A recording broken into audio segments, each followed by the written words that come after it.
There are 7 steps to engage in area development. Reviewing the 7 steps, we recall that steps 4 through 6 can be executed in any order. There are many methods of employing engage in area development, and they vary depending on the tactical situation.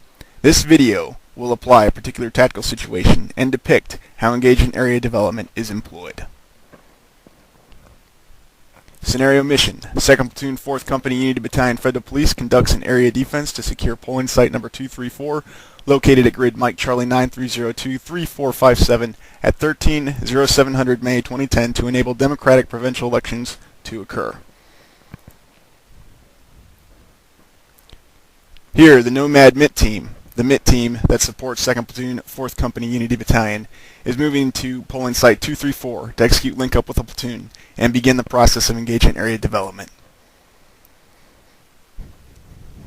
Upon completion of the link-up, the Unity Battalion platoon leader and the MIT team leader begin the first step of EA development, which is identify likely enemy avenues of approach.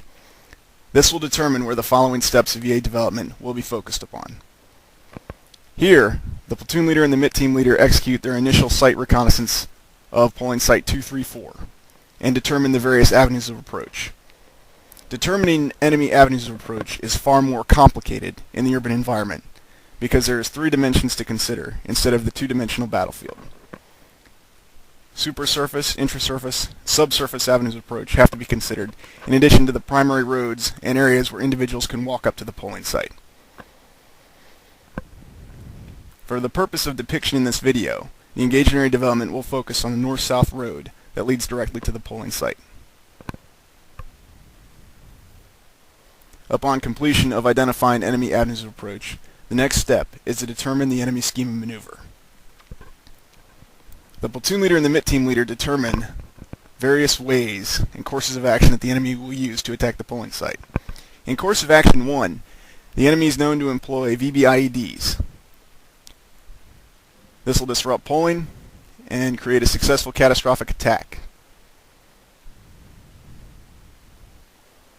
Course of action 2, based on previous enemy TTPs, would be to execute a mortar attack upon the polling site to disrupt voting. Mortar attacks have frequently occurred within the village over the past 6 months and have been a preferred enemy TTP.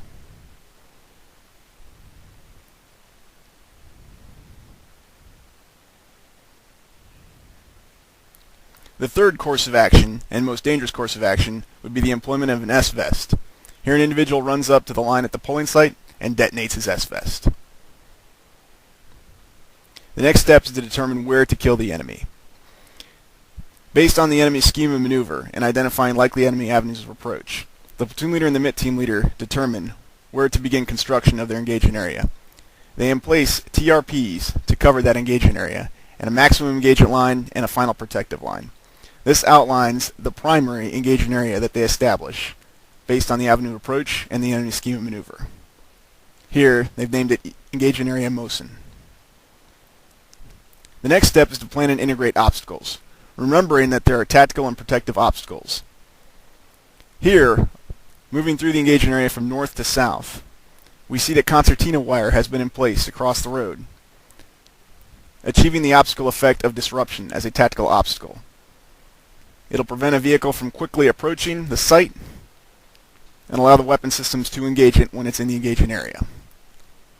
In placing weapon systems is the next step. Weapon systems have to be placed in areas where they can cover the engagement area, primary TRPs, and can mutually support each other.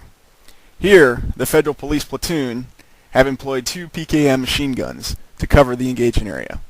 If one of the PKM positions is destroyed or suppressed, then the other PKM position can still engage within the engagement area and their assigned sector.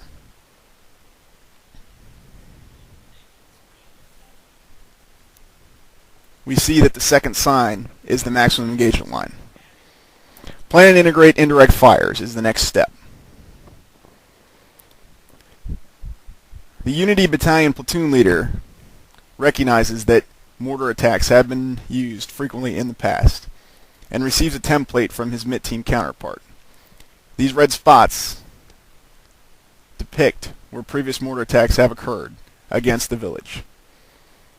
Based on grouping of previous points of origin, he determines 3 NAIs that he coordinates with the MIT team leader for UAV coverage on each of the NAIs. Final step is conduct an EA rehearsal. A critical step since it ensures that all the processes and weapon systems and warfighter functions within the execution of the EA are synchronized. The platoon leader updates his sector sketch,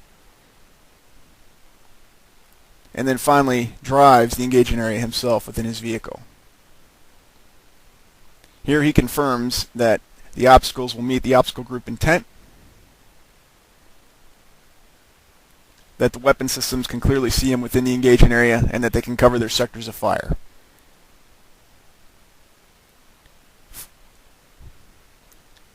He further refines and updates his sector sketch, and then completes the rehearsal with search procedures at the final protective obstacle before the polling site.